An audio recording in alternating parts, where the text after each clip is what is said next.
Лукашенко падставіў беларусаў. Наступствы будуць балючыя. З вами Ольга Старасціна і навіны з будучыні. Ну, радости немного. Вынікі вялікай праверкі засмуцілі дыктатара. Где-то попали, где-то промахнулись. Лукашенко рыхтуе уцёкі для сябе і абраных. Вольфович впереди, а вы следом. Беларускамоўнае падполле. Говорят, что белорусскую мову не ведаем. Все мы ведаем. Арганізатары Лукашэнкі. Говорит, а я, папа, на белорусской мове буду спевать. Зубны боль сістэмы. Што адбываецца са стаматалогіяй у Беларусі? Скоро на протезирование будем записываться в очередь с детского сада.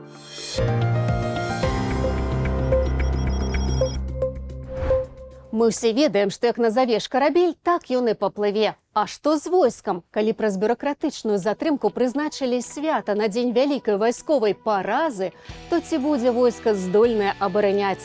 Гэтае пытанне задаю не я, яго беларускім вайскоўцам задаў галоўнакамандуючы. Напярэдадні так званага дня абаронцы айчыны галоўнакамандуючы надумаў праверыць, ці гатовае ягонае войска воевать. Оповещен в 7 утра. Западного. Так точно. Я ему сказал 6, это он специально тебе. Дал поспать. Генералам, што любяць паспаць, Лукашенко са старту задаў галоўнае пытанне. Армия может воевать? Способна воевать. І ўласнаручнае правяранне ён пачаў з галоўнага і адразу зрабіў выснову. Ну, у вас тут курорт. А калі вылез з курортнага бліндажа, па пясочку на стрэльбішча пакрочыў.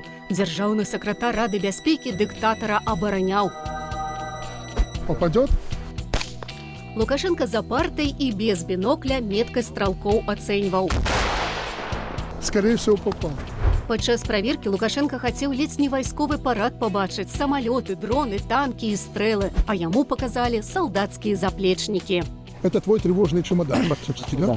Засмучаны разам з генералами ён падвёў вынікі. Я просто хотел увидеть воочию, готовы вы воевать или нет. А ў адказ цішыня. Ну, радости немного, давай так откровенно говорить. Так на так, где-то попали, где-то промахнулись. Есть вопросы по дисциплине марша, есть вопросы по некоторым расчетам. Я не хочу тут как-то их... Ну, хорошо, как ты оценишь? Ну, есть проблемы. Так міністр абароны ацаніў войска, што Менск, а перадусім рэзідэнцыю дыктатара мае абараняць. Ну, ты смотри, кого-кого, а тебя мы трясти будем, как грушу. Ты Минск защищаешь. Якое войска такія пажаданні ад Лукашэнкі з нагоды так званага дня абаронцаў айчыны? Не расслабляйся. Все время в напряжении. Ты что? Ну, а с комбатов, конечно, шкуру будем по-мужски драть.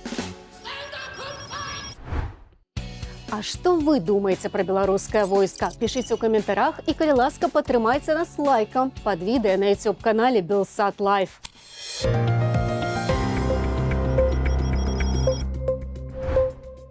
Ва ўкраіне 800 тысяч вайскоўцаў, у Расіі больш за мільён.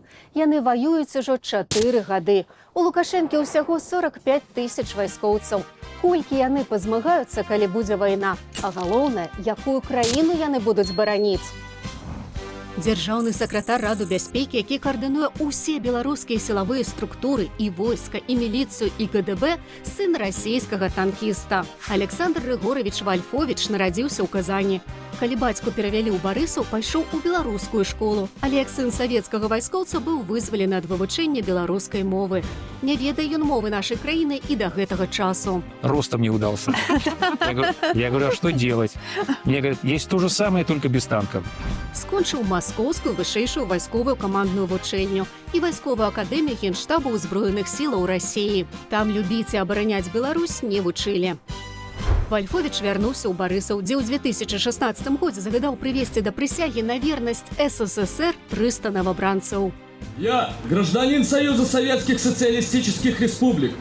А ў 2020-м ён, як і міністр абароны Віктор Хрэнін, не стаў на бок беларусаў. За гэта Лукашенко і прызначыў Вольфовича дзяржсакратаром Савету бяспекі. Я изучил и отрицательное заключение по вашим кандидатурам. Они у каждого человека есть. Мы не безгрешны. Не без граху і сам галоўнакамандуючы. Ён таксама служыць не беларускаму народу. А что у вас на погону? Герб. Герб, да? Я подполковник по званию, я же не могу себе генералиссимуса звезду повесить или генеральскую. Путин полковник, обещал мне полковника присвоить. До сих пор не присвоил. Ну как вы себе представляете, что президент независимой Беларуси является полковником российской армии? Ну и что?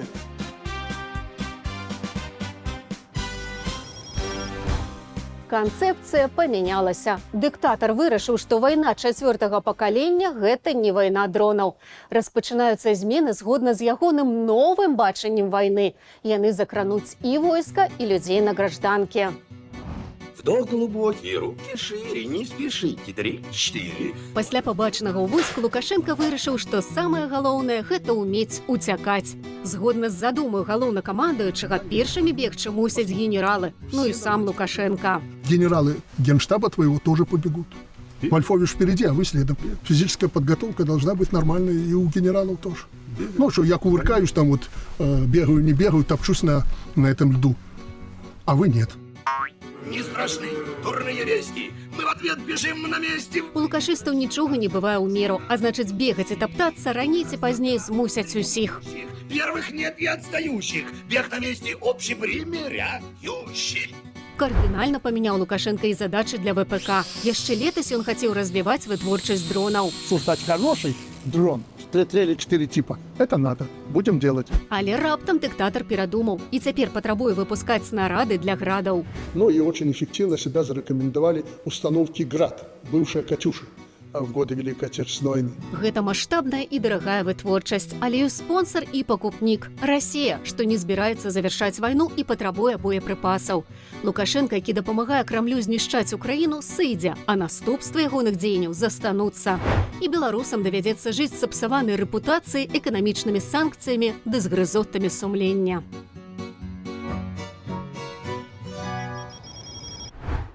Маленькі па памеры, але з вялікім эфектам. Пранізлівы і надакучлівы зубны боль. У Беларусі са стаматалогіяй усё горш і горш. Дэманструюць гэта нават тых, хто звычайна хваліць усё лукашэнкаўскае. Красавец-мужчина с улыбкой на все 100. Гэта, канешне, Александр Саладуха. И он такой один. Толькі ён смело открывае рот, каб паказаць асляпляльна белыя зубы, белейшыя нават за беларускі зефір. Доброе утро, страна. Паказваюць аскал і прапагандысты. Страшна слухаць, што кажуць, а глядзець яшчэ страшней. Когда вы здесь, ублюдки, когда вы здесь ходили по минским кавярням. У іх ва ўсіх праблемы з зубамі. Рука об руку идти по пути к сообществу единой судьбы всего человечества. І гэта пры іхных добрых заробках і нашай цудоўнай медыцыне, пра якую яны кажуць. В Беларуси белорусский социализм, но социальные гарантии, социальные стандарты жизни, если не самые лучшие, то одни из самых лучших в мире. І нават у кіраўніка адміністрацыі Лукашэнкі не галівудская усмешка. Сам жа Лукашенко верхнія зробленыя светлыя зубы пад вусамі хавае. Ніжнія жоўтыя можна пабачыць. Калі нават ім прыгожых зубоў зрабіць не могуць, то на што простым беларусам спадзявацца? Я не знаю, как лечить зубы в современных реалиях. Недахоп стаматолагаў у дзяржаўных паліклініках чэргі на некалькі гадоў наперад. У прыватных часта велізарныя цэны, а ў 49 раёнах краіны дык увогуле няма ніводнага платнага стоматолога. Найти врача для ребенка дошкольного возраста оказалось почти невозможно. В государственных поликлиниках дефицит талонов и длинные очереди. В итоге либо ждать острой боли, либо ехать за сотни километров в Минск. Найгорш пенсіянерам, таму лепш загадзя паклапаціцца пра будучыя пратэзы. Очереди на протезирование огромные, а врач всего один. Скоро на протезирование будем записываться в очередь с детского сада. Стоматалагічная дапамога самая запатрабаваная ў Беларусі сярод медычных паслуг. На тебе, чтобы вылечить зубы. Не показывай врачу. Лукашенко рэгулярна нешта кажа пра зубы, але спадзявацца, што гэта прывядзе да вырашэння стаматалагічных праблемаў не варта. Хутчэй наадварот. Калі слухаць ягоныя парады і загады, праблемы з зубамі гарантаваныя. Надо, сжав зубы, это сделать. Но это ребята, которые на зубах вытягивали многие игры, страдали, мучились. Лучше давайте мы с вами, сжав зубы, будем работать и выдавать результат. Но если зубы сожмем, за 5-летку вырвемся. Тогда зубы сжали и вперед. Делайте то, что я вам говорю. Сжав зубы, надо выдержать этот и, возможно, следующий год. Значыць, у бліжэйшай будучыні ўлады зубныя праблемы не вырашаць. Па-ранейшаму усміхацца ў Беларусі будзе толькі адзін чалавек.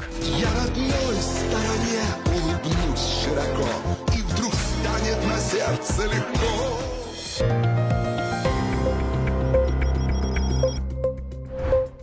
Мы стаім на парозе значных зменаў. Накатвае хваля ціхай і спакойнай беларусізацыі. А ці чулі вы калі-небудзь, як размаўляе па-беларуску той, каго Лукашенко хацеў бы зрабіць наступным прэзідэнтам Беларусі? На каком языке вы обычно разговариваете дома? А по-разному. От белорусского до русского. И на тросянце тоже. Моўнае пытанне ўздымаецца не толькі падчас перапісу насельніцтва. Замечаю, опять пошла эта языковая волна. Но я же вас просил, не поднимайте этот вопрос вообще. Он закрыт в Беларуси. Але ўсё адно беларусы ў Беларусі рэгулярна пытаюцца пра беларускую мову. Я поддерживаю белорусский язык. Почему? Потому что это то, что нас отличает, к примеру, от русского человека. Это признак нации. Если мы не будем знать белорусского языка, мы не белорусы. Мы будем стремиться к тому, каб кожны беларус мог размаўляць на беларускай мове. Мы ніколі не чулі, як Миколай Лукашенко размаўляе по-беларуску. У меня малыш растет, я хочу, чтобы он знал белорусский язык точно так, как русский. Поэтому я не хочу потерять это богатство. А Коля яшчэ і спявае по-беларуску. Я очень рад, что мой малыш, когда мы едем в автомобиле, включает музыку и слушает песни. В основном Науменко, Сябров, якія спевают на белорусской мове. Домой приходит, начинает мне говорить, а я, папа, на белорусской мове буду спевать. Не толькі дома спяваць, беларусы хацелі ва ўсіх сферах ужываць беларускую мову. Вы хотите меня упрекнуть в том, что я для белорусскости, для белорусской мовы мало раблю? Так вот, министр культуры зараз поднимется и расскажет, кольки мы зрабили. Вот за его период по белорусской мове, по белорусскости, по отражению культуры нашего белорусского народа и так далее. Вопрос только состоит в том, что это надо делать тихо, спокойно. Але ў 20-м годзе людзі загаварылі гучна, і Лукашенко закрыў ім раты. А цяпер паціху зноў мову вяртае. Под впечатлением августа 2020 года мы начали как-то выплескивать с этой водой мутной, и ребенка можем выплеснуть. Нельзя забывать свой язык. Дорогие сябры, Лукашенко цяпер і сам стараецца дзе-нідзе слова беларускае сказаць, і ўсёй краіне дазволіў у пятніцы па-беларуску размаўляць. Кожная пятница. Родное, свое. І чыноўнікі, і рабочыя, і студэнты, і блогеры па-беларуску загаварылі. Родное свое, давайте поглядим, что можно купить по знижцы. Сметана ранечка 15% на знижцы. И олей льняны таксама на знижцы. Приходите, набывайте смачное белорусское свое. Размаўляць у пятніцы, але ж думаць па-беларуску мы можам колькі хочам. Давайте спокойно, тихо. Я вам привел пример своего малыша, о котором вы не знали. Вот так вот тихо, спокойно научим всех размаўляць нашей роднай сакавітай беларускай мове. І ніхто нам не забароніць адзначыць 21 лютага дзень роднай мовы, якая жывая, пакуль ёсць мы. Наперад у будучыню, сябры. Ці любіце вы беларускую мову? Пішыце ў каментарах і стаўце лайкі, ды падпісвайцеся на аккаунт навіну з будучыні на тыктоку. На гэтым развітваюся. Да сустрэчы праз тыдзень.